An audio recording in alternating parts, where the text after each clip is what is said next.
Welcome back, fellow armchair generals, and yes, we are continuing with Hearts of Iron 4 with Black Ice installed, and we're playing as Germany. We're getting ready to invade the Low Countries, and if you haven't already, please subscribe to the channel, and of course you can hit the like button. Really appreciate that before you decide to go away and watch something better than this. But we do like all the support we can get.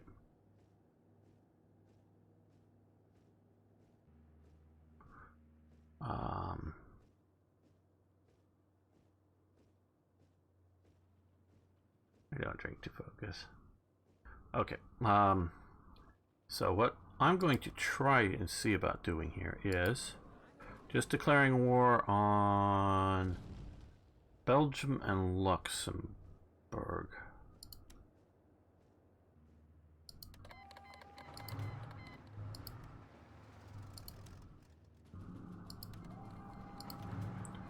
That way maybe the Dutch won't come into play and I can race fast.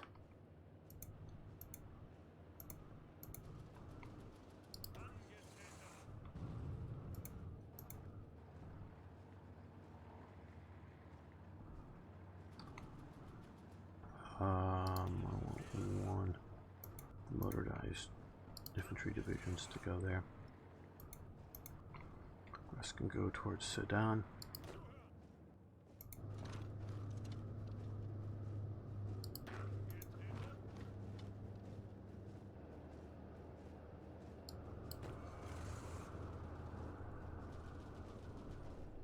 It looks like everybody's moving there who can be.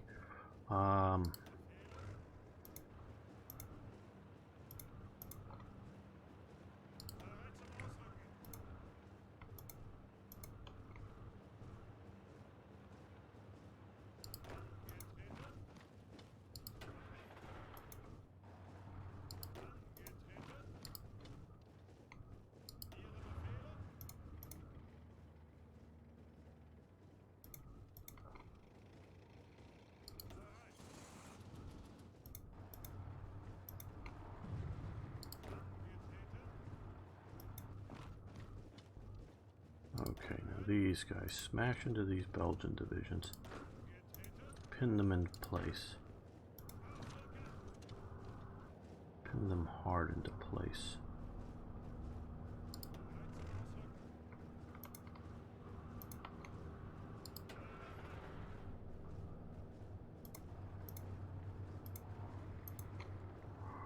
Let's see how this goes.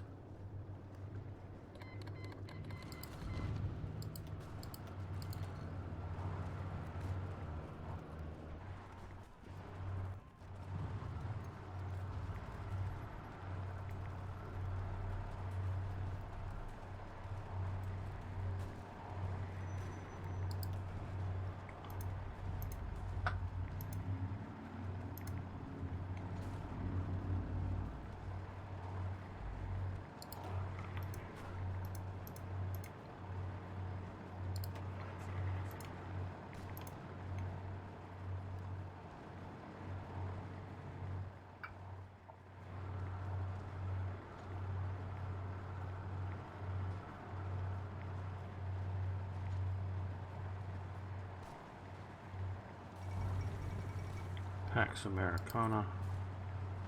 Okay, so we've already running into a few French divisions that were strategically redeployed there, so they have no real organizational strength, which is good for us. It's still taking time to push through them, but not that much. Good. Now let's get these 13 divisions marching up to here.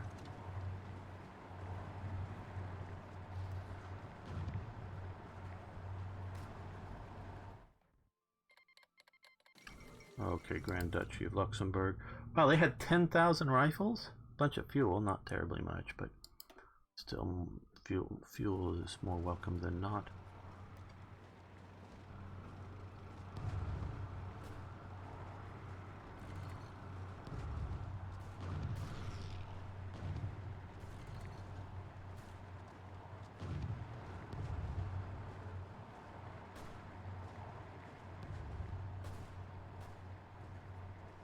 Okay, great, great, great.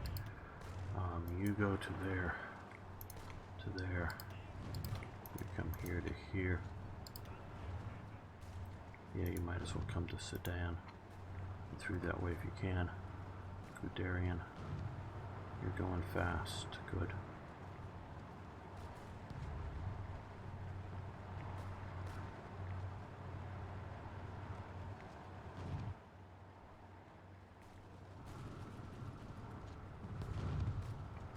Okay, now let's take a look at our air. Okay, well, these guys, we're going to put them up over Belgium. Probably won't change too much of the results, but let's put some of our own air power up over there, as in ground attacking capabilities. Oh, you're too far away.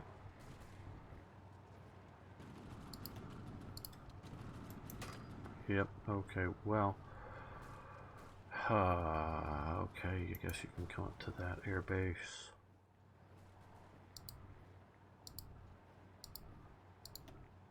Okay, these guys. Well, let's put them over there. Maybe a mistake, but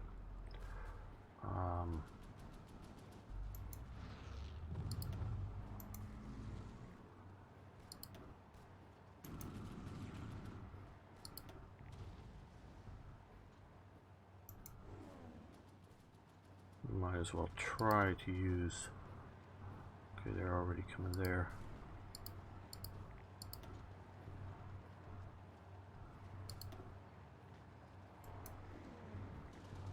And ground attack. Ground attack, not strategic. Alright, you probably guys are telling me to do this. You need to push into France. Yep, as fast as possible, Brett. You're absolutely right. Yeah, well, see, I would have them not have any I would hardly. They had a very significant steel industry in Belgium. What resources do we have from Belgium here? We have recruitment center, 3 military ICs, a 2 civil, oh, and 11 steel. So yeah, they're getting that right. Okay, we've got a bunch of troops here. Is this? Yeah, this is heavily fortified. Okay, so motorized forces to here to there.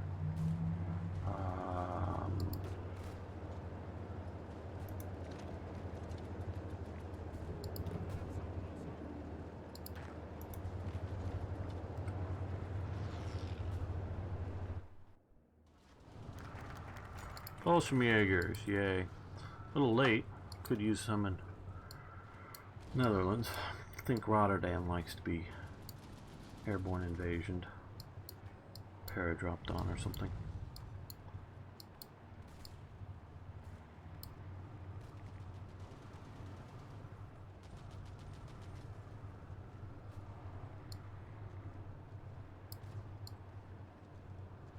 Yeah, I'm just enough of a sucker. I want to get down to some of these other. So we'll do the RAD 32 days. Okay, well, you're still moving, you're moving.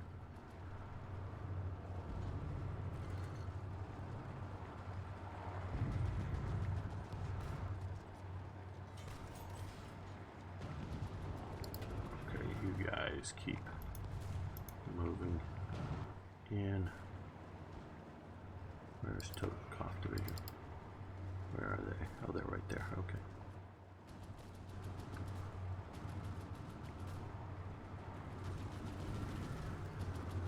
Well,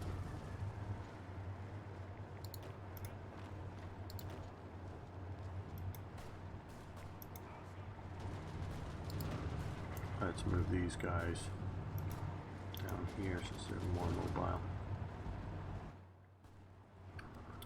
Okay, so we've got Namur. Well, let's go to Brussels. Forget our flanks. Let's go to Brussels.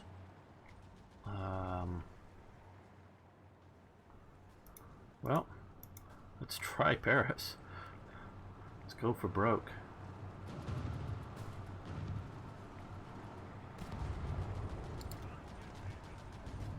You join the push into Brussels. Again, they move in by strategic redeployment, so they show up with no organizational levels. You know, I get the idea that, hey, we want them there now and we got panzers moving, but... Okay, you attack there just as a spoiling attack. Are they well fortified? No, they're not fortified. Good. Not that they're going to win, but it's going to delay all those troops from interfering with other attacks.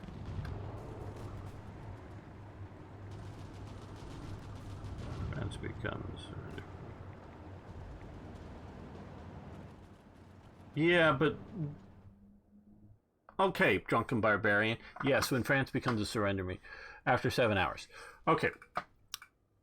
The perception of the world was that superpower might, I definitely wasn't used, but might be overstating it.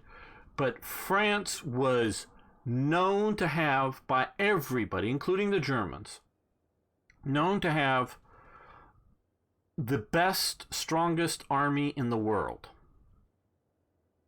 Britain had the best navy, France had the best army, and that was a known fact. So they were the greatest sort of power. Now, looking back on it, we know probably the Soviet Union was the strongest army in 1940. The French army on paper was much better than the German army. So this is why the surrender meme happens. It's not that, oh, Denmark didn't fight very long. Well, there was only a couple of skirmishes, and they really weren't intended to be a real combat defense. They were intended just to sort of surrender without fighting. And so, yeah, there is a thing with that, and so it's the perception. If they invaded Hungary and they surrendered in 4 days or something, well, no one expected Hungary to be a super strong nation. They expected that from France. And France obviously had the army, had the armaments, even for all their stuff. There are faction members justifying war goals. Okay, yeah, that's fine, whatever. Okay, we can build more things. I think we're all full up on the first primary aircraft line, unless we want to do ×5. No, we'll start a new. Oh, there we go. Yeah, let's start more 109Es, the meals. Well, we can put one more in damage and take a look at our damage factories. Okay, I like my infrastructure, but I want my... No, well, we'll reshift that one down.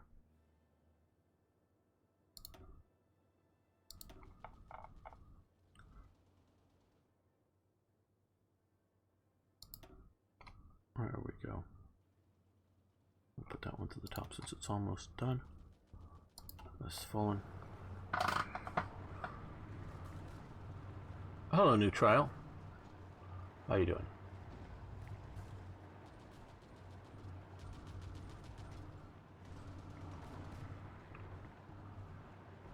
Yeah, Isudul Tingel? I'll probably just call you Tingel. I can pronounce that a little better. Yeah, they did the Saar offensive here. Okay, if you don't know, the West Wall was very much of a real thing, but sort of the Saarland, probably about half of each of these two provinces here.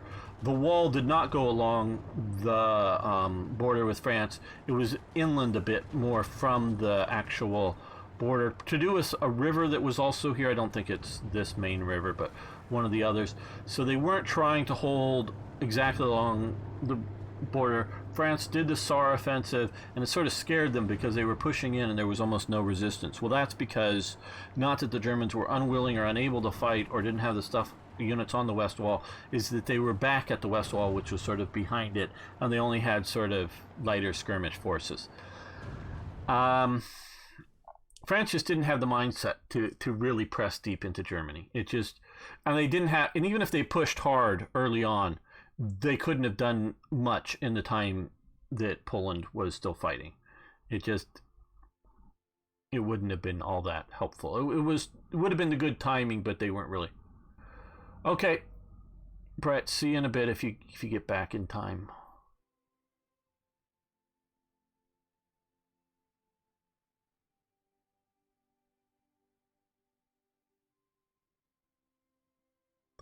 So, kind of sounds like my Spanish teacher. Well, my attempts at pronouncing some things aren't the best. I'm sorry. Okay. Okay, so we've got Brussels. Where is their capital now? In Ghent? Or Antwerpen? We're going to go to Ghent because there's units in Antwerpen. Oh, Belgium surrendered. Okay. Well, 22,000 rifles, 22,000 uniforms, 39,000 other stuff. Okay, cool. Useful. Well, you keep coming around here. You turn around and head south.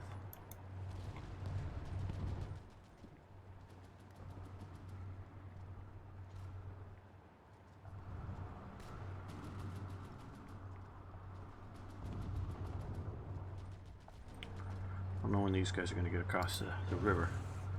Well, right now it's for them. Okay. I guess smash into them. Mostly just to pin them.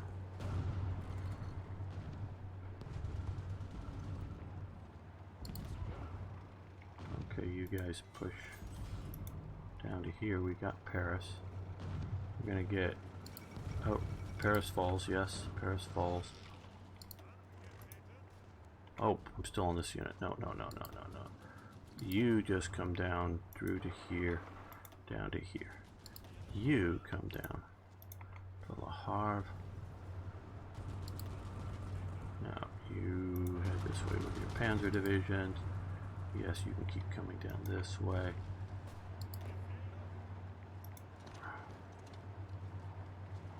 No, no, you head up that way just in case the Dutch decide to make a move on our backs. I don't know where the Brits are, but hey, we've got Paris.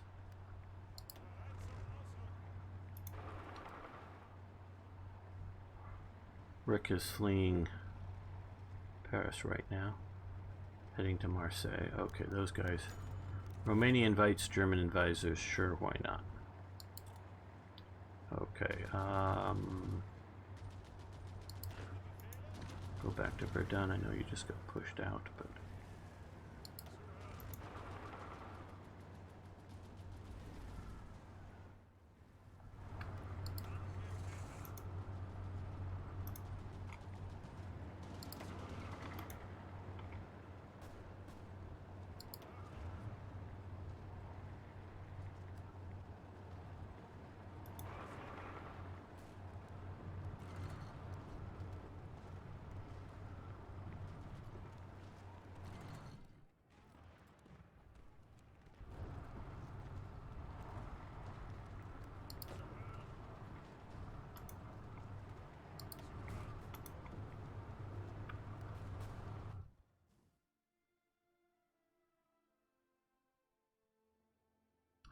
yeah, more factories. Very good. Well, what do we need for equipment?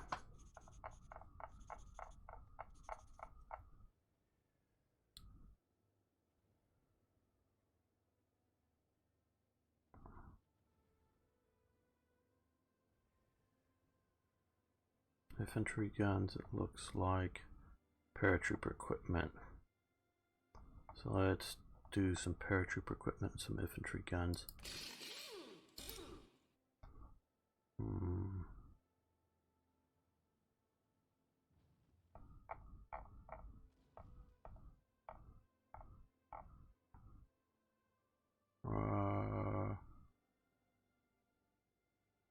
gonna have to actually read all these things to figure out which one's paratrooper equipment, or maybe we thought we researched that well enough to make it garrison equipment. Oh, here, there's a parachute. That should have told me. Let's do 2 of those. Oh, we've got a lot, so let's do 3 of those. All the Belgian stuff's kicking in.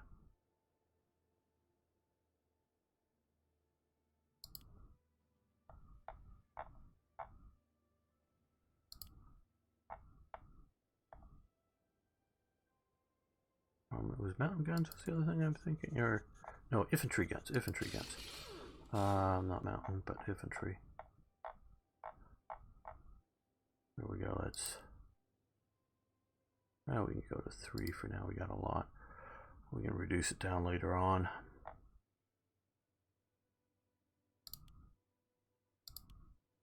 Just to fill some of our losses there. I know we're going to be upgrading divisions in time.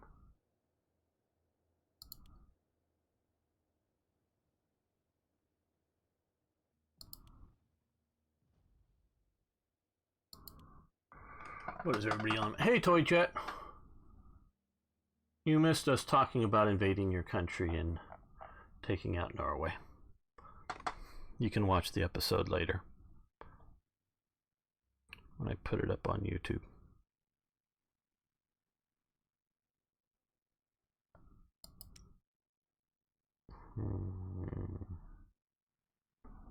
Let's do some more heavy fighters, because I like those for escorting bombers and things.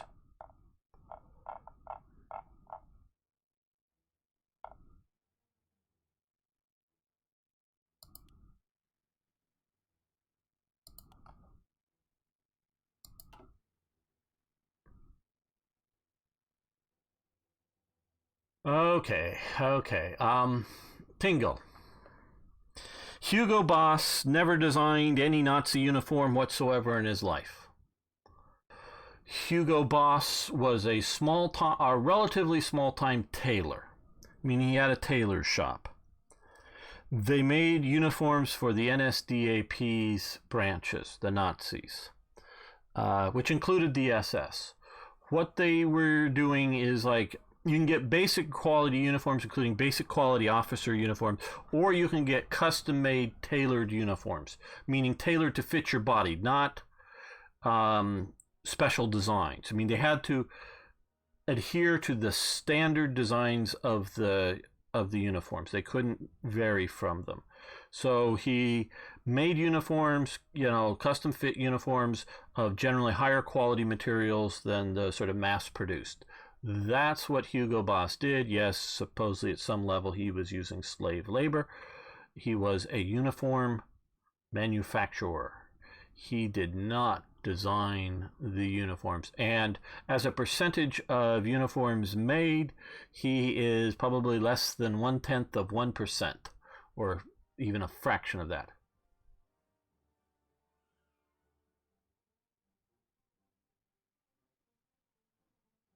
Yes, we are doing more Panzer IIIs. Okay.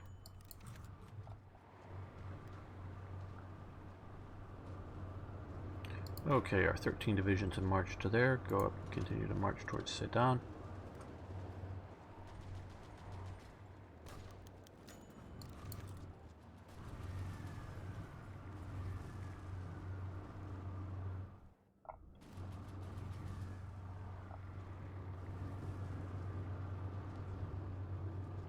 Okay, well. You joined that attack. One of you joined that attack. These two and these two will attack here again.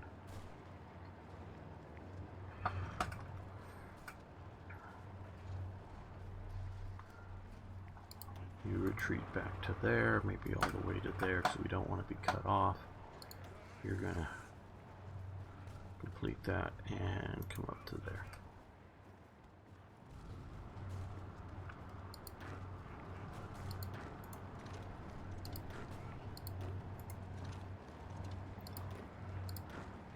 You come out here to make sure we don't have a British landing in our rear. It really messes us up. Just in case if the Dutch get into the war before we decide to go in and see them.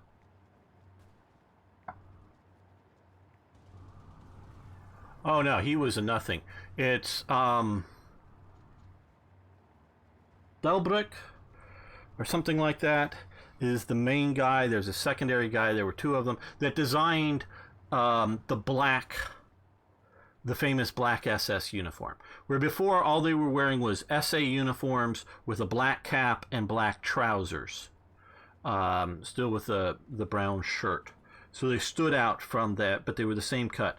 It was, and I'm pronouncing his name wrong. No, let me hold on. I'm gonna find is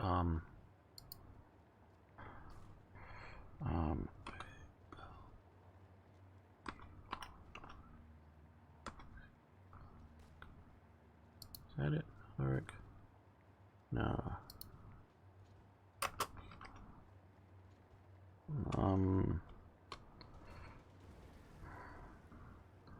I really should bookmark this. I added the main designer as an officer for the SS units in Hearts of Iron 3 for the TRE mod.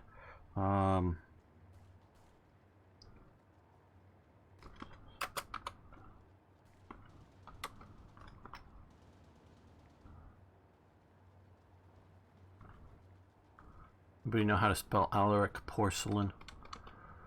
That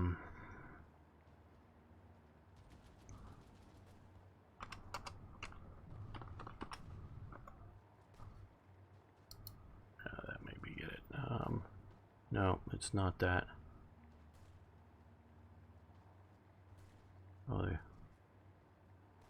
Oh yeah, there it even says it on the Wikipedia for Hugo Boss. That it was now that I'm here, it was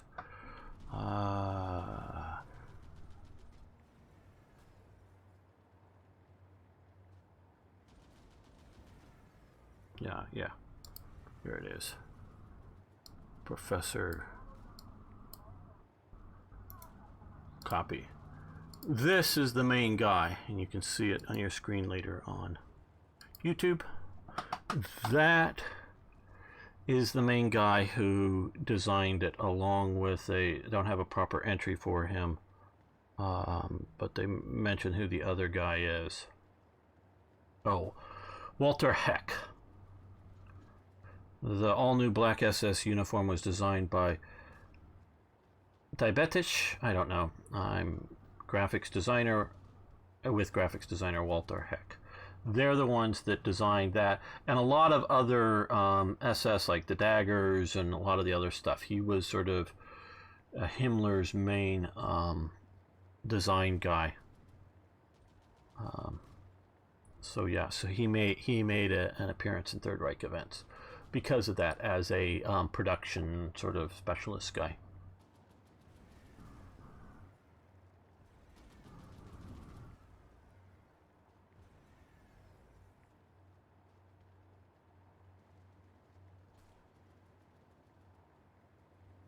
Thank you, Drunken Barbarian. So yeah, so that you know, I care nothing about Hugo Boss as a person, as a design company, as any of that stuff. So I'm not like trying to whitewash history or save somebody's reputation. That has no meaning for me. I just want good history out.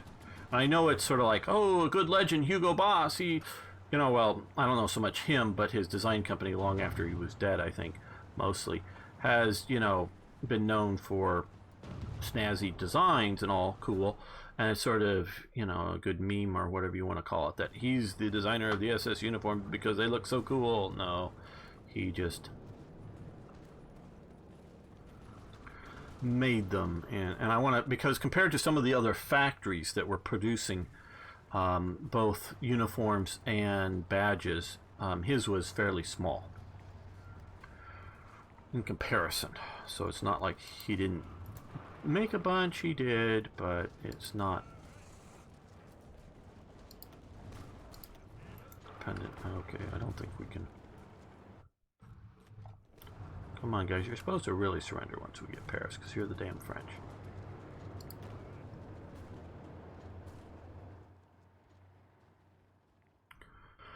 Man, what units can we deploy now to get them out now?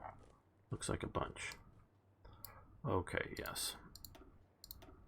Make sure that this invasion of France doesn't completely collapse on us by French counterattack, because Panzer divisions are a little too weak to hold the line.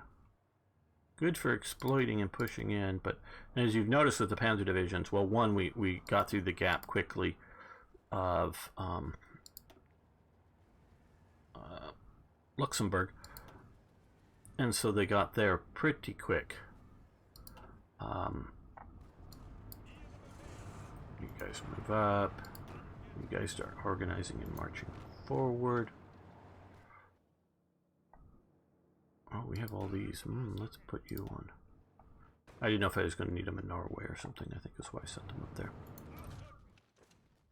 Now, of course, here now it is better to put them on trains and get them, because one, they're not organized up at all. Two,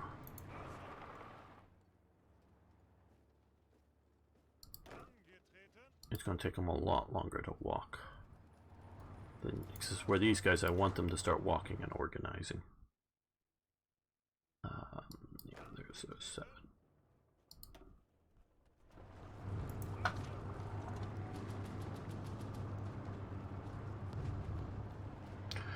Yeah, no, you're right about the general appearance, that they seem to do that fairly well.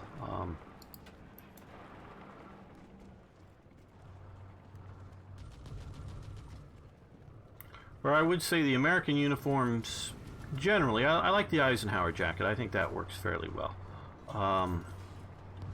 But might be a little less snazzy, but very, very good functionally. At least I would say so. Okay, 3 divisions push into there.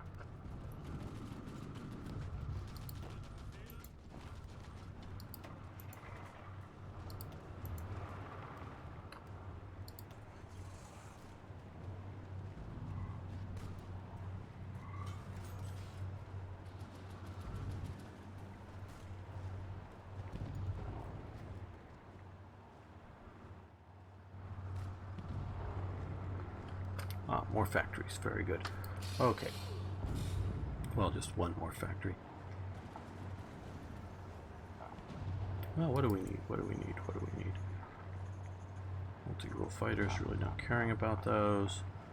Reason we just dumped in. Okay, armored car units. Let's see about increasing our armored car production. Get the 222s out there rolling. There we are. Well, those are 221s, but whatever.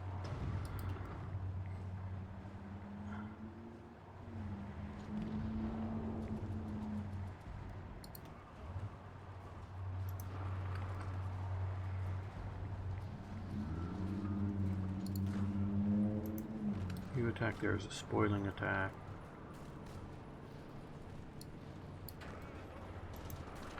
You guys can push into there. Maybe with enough figure to do some good.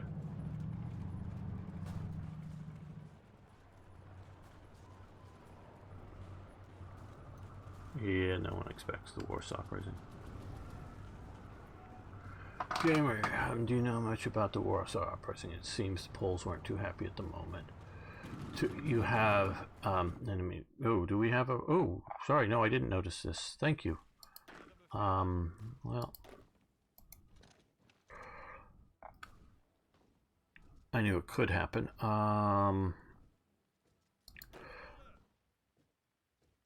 This happening while France is still still a battle? Maybe without it. Okay, well the real Warsaw Uprising. Bits and pieces about it. Of course, there's the first Ghetto Uprising, which I did put in Third Reich events. That, of course, is a hopeless thing, but if you've more or less figured out that you're going to, a death camp, we might as well, try to fight, cause as much pain as you can before you go down. The Poles were a Western-looking country. Were I would say generally a democratic type country, though they, during its brief period, of existence after World War I, before World War II starts, it was maybe something of a bit of a dictatorship, but that was, I'm going to call it a benign dictatorship. Not that they wanted to have dictators, it was more like just dealing with all the pressures that Poland is under. At least that's how I'm going to do it. So that's where they're generally leaning towards a sort of like what it is now. It may not be like a complete free and fair liberal democracy where anybody can party, vote, whatnot exist. No, it may be something of a restricted democracy. And obviously I'm an American and I think our Constitution is wonderful, but a restricted democracy isn't necessarily the worst thing in the world. Like we can talk about one restricted democracy here is Germany, modern day. You can't have a National Socialist Party. You just can't do that in Germany. Even if it would win an office, even if it would contest, it's just not allowed. So you could also go say, hey, well, we have a constitution. If you have a political party that is espousing something contrary to the Constitution, like let's say you're a constitutional monarchy, and you go say, we can't have any political parties that are running anybody for office. You can think what you want to think, but we can't have anybody running for office whose party platform is to abolish the monarchy. So at least all political parties must pretend to support the idea of having a monarchy.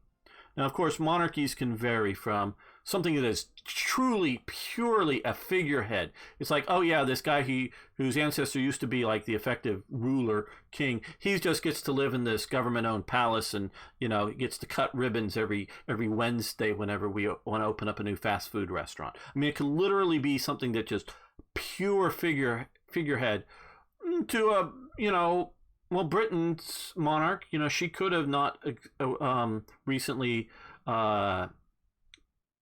accepted Boris Johnson as prime minister. She could have not caused, that would have caused a bit of a furor.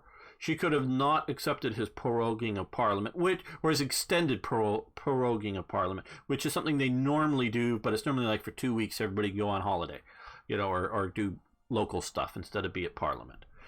He just asked for the extension. So it wasn't like shutting down all democracy. No, it's just that. I know we're talking about the Warsaw Uprising, but I'm ranting on about other things too. So, a limited democracy in and of itself isn't a bad thing. It depends on where, and like in, the U.S., we, no constitutional right is absolute. And they often go back, you can't yell fire in a crowded theater when there is no fire. Because everybody used to use fire to light things in a theater. There'd be a lot of crowded people, and so the stage lighting were literally little fires, gas jets around the theater, and so people were legitimately worried about a fire starting, and then people would panic and hurt each other trying to get out of the theater. So, and people had died when things like that had happened, dying more even from scrambling out of the theater than dying because of a fire. So you can say, yeah, within limitations, nothing may be completely absolute. Okay, so that's sort of Poland. And so the Polish government in exile, primarily because the Soviet Union was in on the invasion of Poland, is in exile in the United Kingdom. There's been several movies, I think another one's coming out, about various Poles in exile and flying for the RAF and other things. They did really well. They got their submarines out and other things like that. Some really good stories to be heard about that. Well, okay. So, the Red Army is moving towards Warsaw. The Poles have done basically zero resistance to the Germans, sort of like the Danes. The Danes did zero resistance against the Germans until after 1944 and the clearly successful D-Day invasions. And I don't know exactly how close they got. I mean, it wasn't like D-Day +3 or something they started to resist. It was basically, but they had been planning and preparing for years under occupation.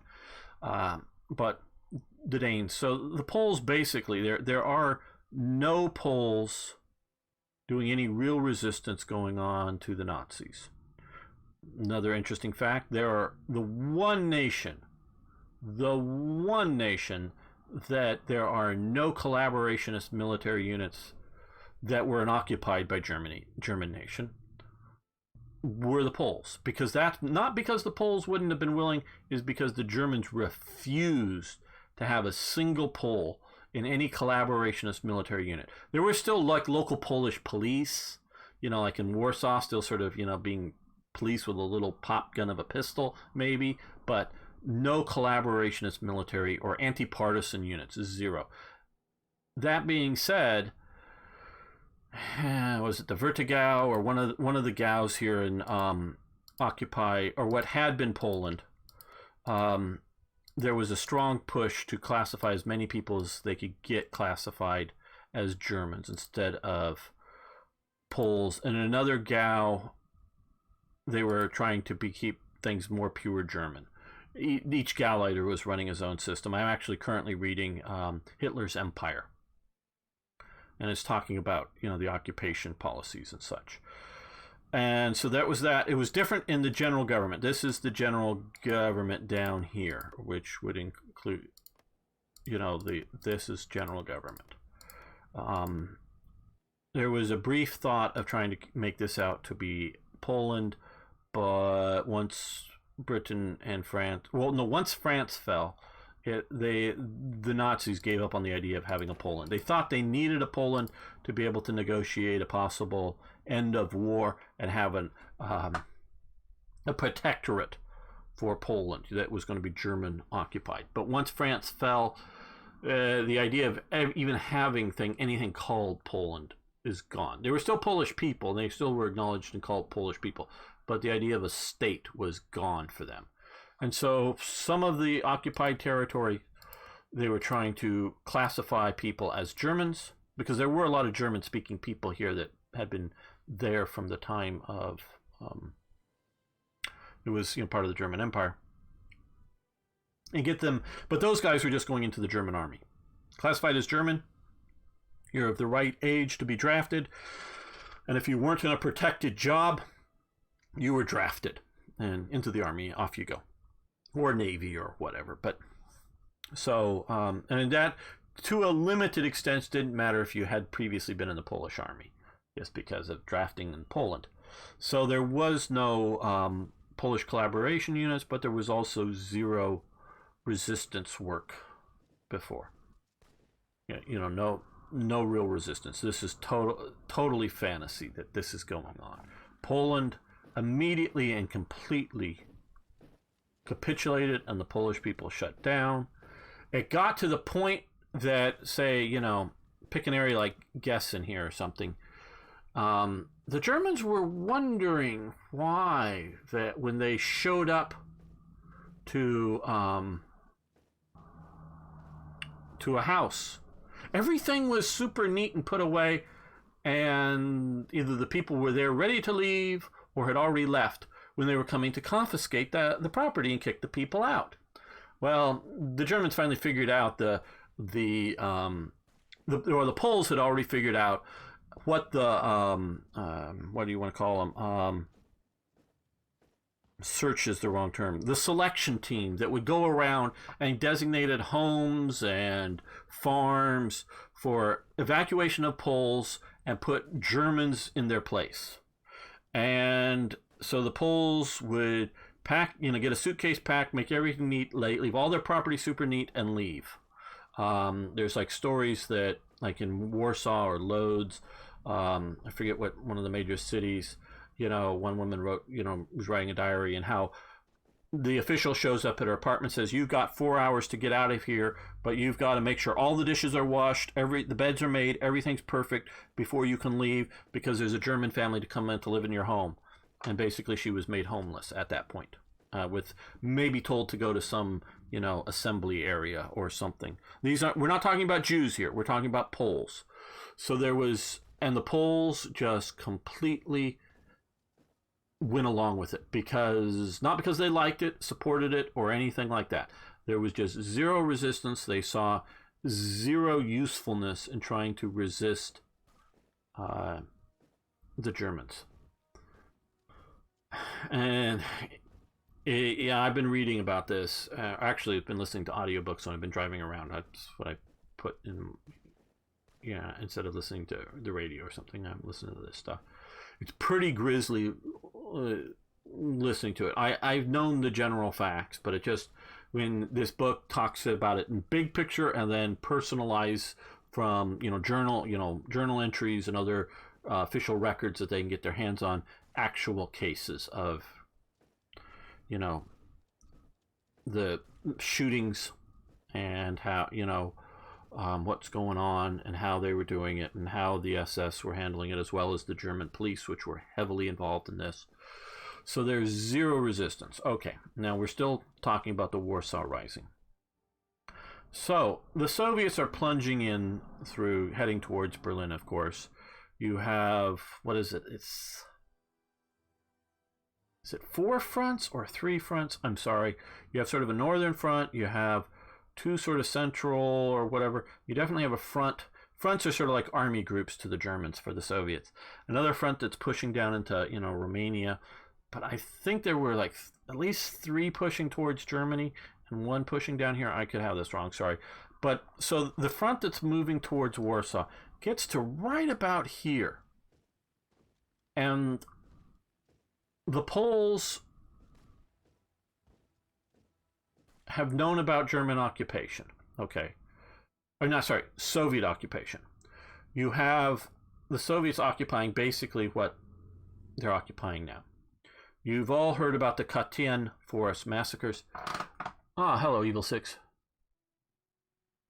Oh, yes, they bombarded the hell out of Warsaw. Warsaw was a wreck and ruin, and I actually think Lodz was something more, and Krakow were something more of primary cities for size of population and whatnot.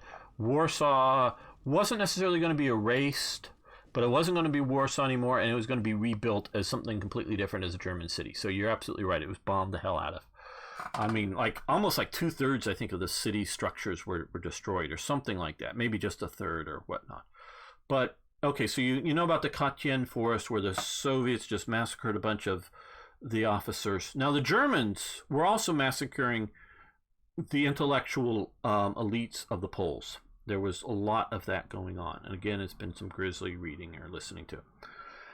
But the Poles knew about what happened in the Katyn, knew about the tens of thousands of Poles that had been swept up. Some just captured Polish soldiers, many other just Polish military-age men that were moved into the Gulag system. When the Germans first show up coming east, they're greeted as liberators by the Poles because the Soviets have been just so beastly to them. Not necessarily any harsher than the Germans were to the Poles, but they didn't necessarily know how harsh the Germans had been to their Poles, if it were. And so the Soviets had been beastly to them. And you remember that once the Soviet invasion breaks out, or happens when the Germans invade the Soviet Union, the Soviets want to raise some Polish units from all of their tens of thousands of, I'm sorry, I don't know the number right offhand, tens of thousands of Poles. They're in their gulag system. Well, basically, almost all of them refuse that they're not going to serve the Soviets. But they express their willingness to fight the Germans, fight for the Western Allies. So the Soviets allow them to leave. They literally walk down into Iran and across. There's various cases of Iranians giving them food and shelter as they're moving through. Some very interesting and heartwarming stories, but they walk out of the Soviet Union in just huge columns. And there's children with them, because children had been swept up in it, and as well as, because these aren't like 2-year-olds. These are like 5 and 10-year-olds. These are just all these Poles. It's a huge, primarily male. I mean, overwhelmingly male. There are a small smattering of Polish women. Now, the Soviets eventually do form 1 or 2, maybe, so-called Polish divisions that have a fair number of Poles, because there were Poles that were ideologically in tune with the Soviet Union and liked what the Soviet Union was doing. But they are the minuscule minority. So the main group of these guys come out. At some point, I think it was the British diplomatic, I don't know if it was the ambassador or something, asks about all the Polish officers. And coming out of, I don't know if it was Molotov or Stalin or somebody high up like that, says, there was a mistake made or something like that. And that was about all the answer they got. And then later, the Katyn forest stuff, that the Germans, basically every single thing the Germans said about the Katyn forest massacre that they put out during the war was absolutely true. Now, it was also propaganda used against the Soviets and why no one should be allied to the Soviets, used in the Western fighting countries, as well as in places like Belgium, Netherlands, France, to the real danger is the Soviet hordes, not the German occupation. You must join us to fight the Eastern barbarian kind of propaganda.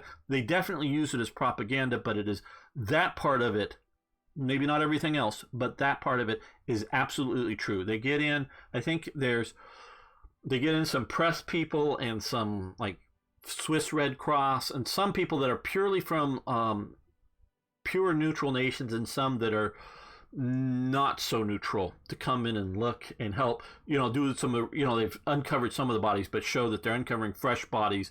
These are all clearly been there longer than, German occupation. The Soviets have done it. So they get in some, and they also bring in some British, I think, prisoner of war officers as sort of observers of this too. So that's all true. So these Poles that, marched out, now they've all talked, to the Polish government in exile. There were 2 divisions. Sorry, this is going a long time about Poland. I hope it's interesting to you on YouTube later as well. There's 2 divisions. A lot of Poles escape out of Poland before the Battle of France. They form approximately 2 divisions worth of Poles. One of the divisions is not as part of Dunkirk, but after Dunkirk is successfully evacuated out to Britain. I think, again, without much heavy equipment for sure. They may have their rifles and whatnot fully functional, but just light equipment. The other division, fortunately, is able to fight its way to Switzerland and is interred for the rest of the war in Switzerland as, they're in a camp. It's sort of like a nice prisoner of war camp, if you will, meaning, they're behind barbed wire, so they just can't go. Well, they might be able to get, some of them might be able to get day passes to go to the local town, but sort of in the idea that if you don't show back up by night, nobody else is getting it, so it's not like on an honor system, but if you get to go out, you have a pass, so if you get caught by the Swiss authorities out past your time, you're in trouble.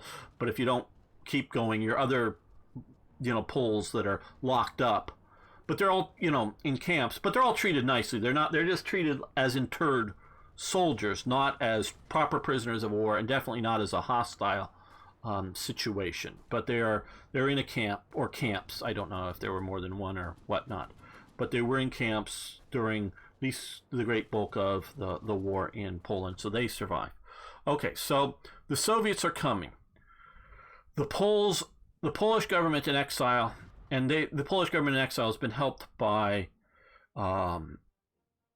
the SOE particularly, but I don't think so much the um, uh, the OSS, the American one. It's the SOE, the British one, to help to try to do resistance movements. But like I say, through at least most of the war, it's almost zero.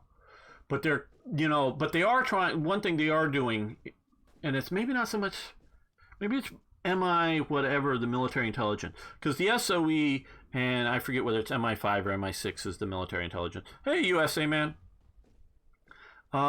They're sort of at a bureaucratic war with the SOE. So British intelligence is at war with the SOE because, one, the sort of long-term established MI whatever looks upon the SOE people as sort of amateurs coming in, and two, military intelligence wants to gather intelligence.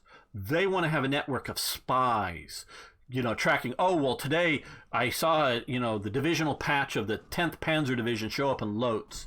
A bunch of soldiers, and some of them were wearing that. So they could report, oh, 10th Panzer Division here today.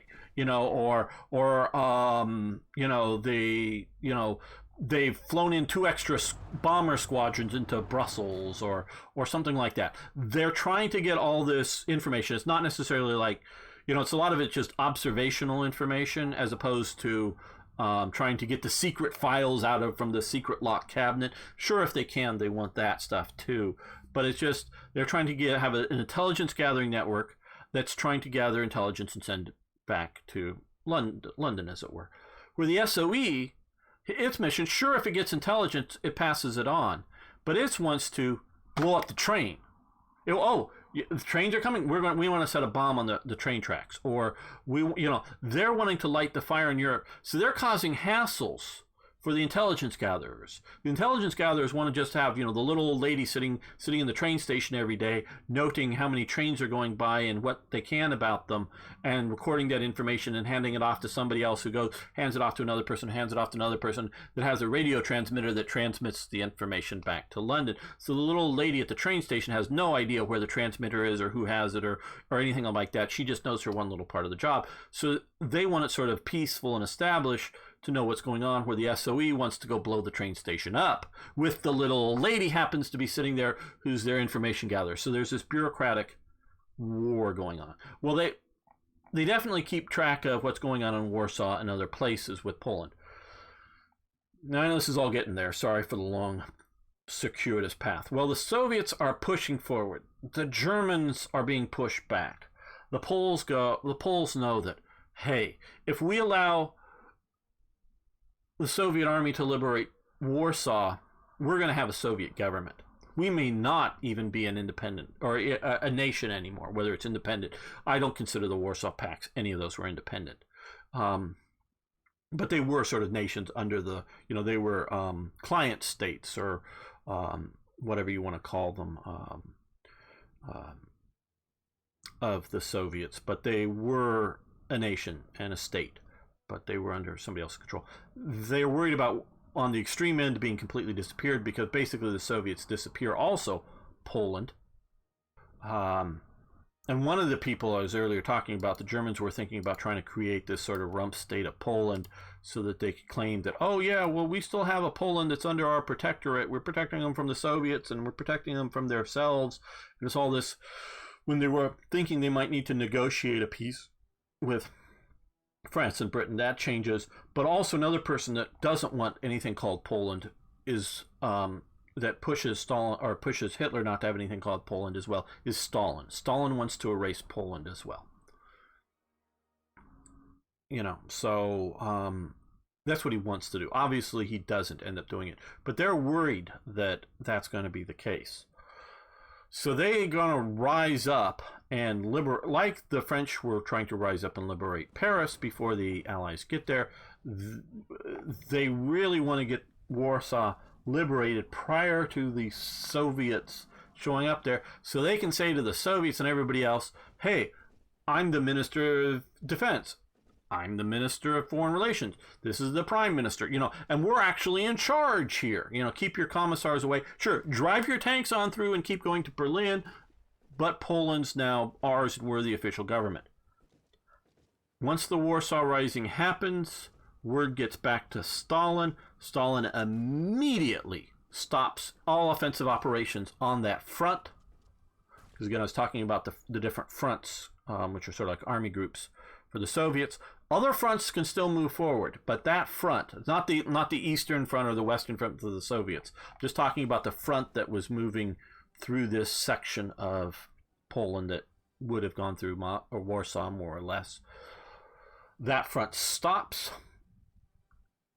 until the day or the day after or a couple of days after or whatever the time period of the crushing of Warsaw Uprising. Then it moves forward. Now, of course, Stalin and others claim, because they get questioned on it,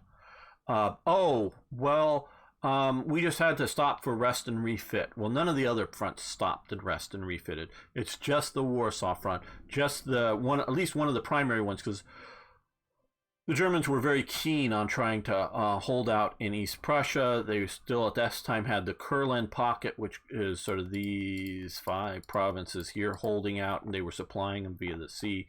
There should be a port to supply the Kurland pocket up here. But that's another story of the robbed with these fucking maps. Okay. Gamer, get to your zen place about the maps and lack of ports, but okay. Doesn't need to be a major one, but needs a port up there to support the Kurland, and I don't know if it's at this Windau or wherever or somewhere, and it's not, that's hardly in the Kurland pocket, but there's something up here enough to operate ships out of. May not be a big one, but a port would still be nice. And so, that's the Soviets actually sort of bypassed that time, because again, they're pushing towards Berlin, and the Germans are turning Königsberg into a fortress city, which they also did to Breslau. That's turned into a fortress city that they're meant to sort of, even once it becomes a pocket, fight to the death. And so the Germans are really keen on delaying moves through here. But the Soviets are pushing here, and they're pushing in other places down into Hungary towards Budapest and other places, but not here, not on this front. Well, this, of course, disturbs the West. The stop, they're asking, well, why aren't you moving to just even link up to the Warsaw Uprising? Nope, we got to stop. So Britain takes it on themselves, and you'll notice a lot of photos that have like Sten guns and stuff like this. So Britain starts flying in supplies for the uprising, and instead of dropping bombs, they're dropping parachute canisters with various supplies to help the uprising, which keeps it going for a while, and would have really been a good and useful thing, both for Poland and for disrupting the Germans if the Soviets hadn't stopped. And the Germans take losses fighting the Warsaw Uprising, most assuredly. But I don't think heavy, and sorry, I haven't been reading up on it recently, but the Germans are really only able to crush the Warsaw Uprising is because the Soviets are not moving, and they're able to move either units that were heading towards the front line to stem the Soviet attack, or actually pulling units off the front line to fight there. But had the Soviets even pushed a little bit, this German front probably would have collapsed fairly quickly, which would have, like we saw earlier, my just pushing, 3 or 4 divisions deep into France, you would have seen a similar sort of collapse that the Soviets could have pushed a lot deeper if they had the logistical ability to move rapidly. I don't know how well they did at that point, had they done so, including the sort of somewhat rail hub of Warsaw, but they don't. And that is all dealing with post-war, end-of-war politics, and not saving lives, not ending the Nazis, not doing this stuff. So that's sort of my brief, not really too brief, but brief analysis, though not very much on details on the Warsaw Uprising itself, but sort of the events around it and shaping why it happened, why the reaction. The British were doing everything they could. The Americans, I don't think they really did much, because I think it's sort of one outside of the American geopolitical concerns. They're more concerned about, FDR thinks he can finesse Stalin. He can't. He doesn't. He gets too old. He dies, obviously, but he thinks he can. And the Americans are always fixated on winning the war and then scratching their head. Well, now what do we do, guys? What? Yeah, the war's won. What? Yeah. And America's always that way. They don't ever have a really good plan of, well, this is going to happen when the war's over, before the war even starts. Where Britain, countries like Britain, they go, okay, well, we want to make sure that there's no one great superpower, whether that's France or whether that's Germany or whether it's the Soviets. So we need counterbalancing forces in Europe and how to achieve that. And so Britain's always thinking about what's going to happen after the war and fighting the war with that in mind. That's one of the reasons they do an abortive invasion of, well, one of these little islands down here, come in here, invade successfully, and then start getting pounded by the Luftwaffe and decide, well, we're going to evacuate and get out. Because they couldn't really hold it. Because they couldn't bring in enough supplies via ships without getting the ships sunk. And although the Germans really weren't in a situation to do a counter-naval invasion, they just could have, sort of starved them out. But Britain and Churchill are thinking of, we want to get here before Stalin does. And let me check the chat out. This is a culture war. That's the war over the culture and how it's, is what the future of our culture is going to be like. It's not necessarily fighting, but it's battling for things. Germany minus the economic crisis, a clash of two wildly different ideologies, I guess you could say. Yes, there's various ideologies. I would say there's culture wars going on in the West, which that is not a geographical location. It is a cultural term.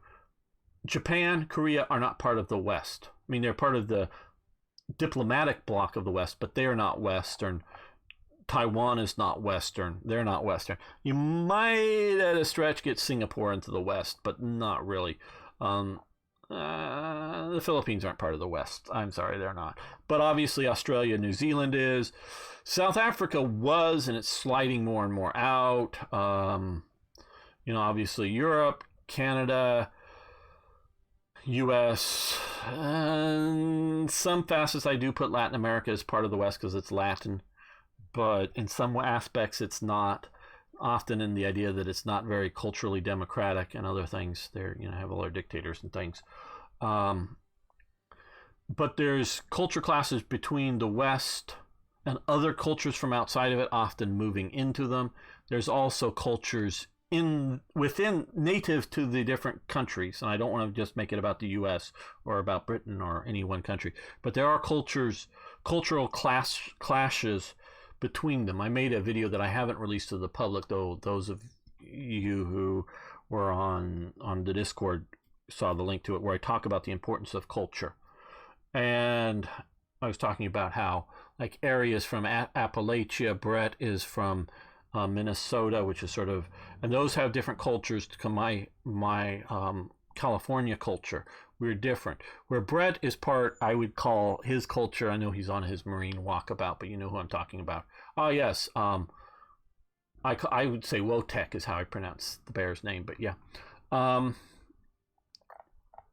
Minnesota is sort of Midwestern, is sort of this sort of part of America, Midwestern culture, which expands to some degree into California, and that is different than sort of Appalachia culture here.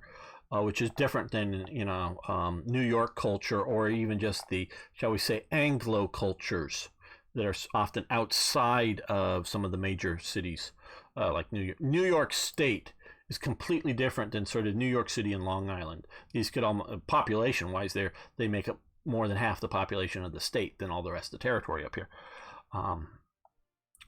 But so culturally, culture matters. And so with 50 states, we can have more than 50 cultures, because you can have different cultures within one state. Again, like New York City and New York State being different. You can have that. And then in the U.S., what is going to be the dominant culture? For the longest time, quite honestly, it's sort of been the Midwestern culture. If you notice, all of our people who speak on the newscasters, they all speak with a Midwestern accent, not with a New York accent, not with like a Boston, Massachusetts. You can sort of think of the Kennedy accent, not with a Southern accent. If they're going to get out of their local area, if they're a local broadcaster down here, they might be able to speak with a Southern accent. But to get to a national broadcasting thing. They've got to get to a Midwestern accent. Well, that's because the Midwestern has sort of been, to some degree, the dominant culture in America, to some degree. Obviously, we have cultural centers of New York City and California and Chicago, I would say, LA, Hollywood. A lot of the fashion industry and other sort of hip and happening stuff happens in New York. But still, sort of the dominant overall middle class culture has been Midwestern culture. Well, that's now being challenged by the quote unquote woke culture, often coming out of these urban zones in East and West Coast. And these are both, I'm all talking about is domestic cultures are clashing for what is going to be the dominant culture within the nation. So we're looking at that as a culture war, and we're having several of these things influenced and going on. I am a culturalist. I am worried about. I think we'll end this episode here. I want to thank you all for watching. Thanks for liking the videos. If you haven't already, please subscribe to the channel. See you next time for more Hearts of Iron.